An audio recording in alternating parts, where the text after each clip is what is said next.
celebrates its 150th birthday this year. We're taking a closer look at the history that shaped the state as we know today. Today, I'm taking you to Leadville and Camp Hale, the home of the 10th Mountain Division, which played an integral part in World War II and had a hand in the creation of the Colorado we all have come to think of now. A round black felt hat with an orange double-strand cord and gold eagle ordaining the front. You might be wondering, like, this is just a fez. But this fez housed at History Colorado has strong ties to World War II and a small division that helped turn the tide of the war. This belonged to Benito Mussolini. It's his actual fez.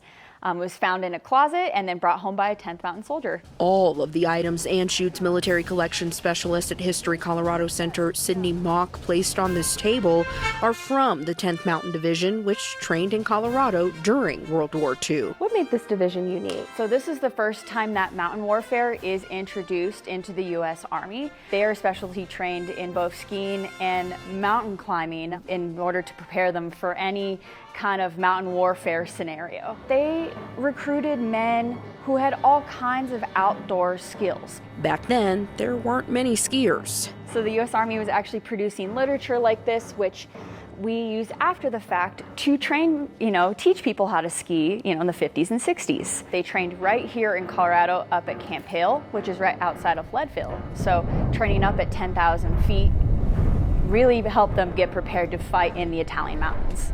Camp Hale was constructed not very far from here to the north of us. Hannah Carey is the director of the Healy House Museum and Dexter Cabin, a space that tells the story of Leadville and its place in Colorado history. We had Red Cross meetings here on the property. We also had the sewing circles who would, once those soldiers moved into Camp Hale, were repairing clothing for soldiers. What do you think about that connection and just that history of the 10th Mountain Division? It's such a unique chapter in Lake County's history and in Colorado's history because it had never been attempted before.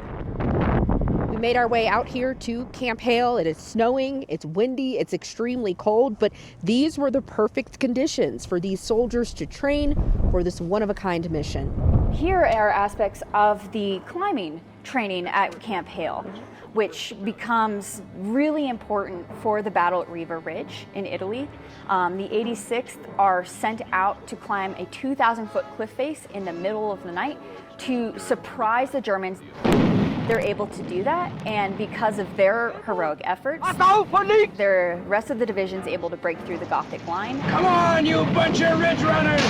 Get the lead out! It turns the tide of the war in northern Italy, 1945. The division goes on to seize Mussolini's lakeside villa. And it's there that they take all kinds of what we call war souvenirs. After 2 years of training, but just 5 months of warfare, the Army deactivated the 10th Mountain Division. They came back and really poured that love into Colorado with really the establishment of the ski industry and recreational rock climbing. And Mock says with that, these brave soldiers transformed their humble training ground into an outdoor enthusiast's dream.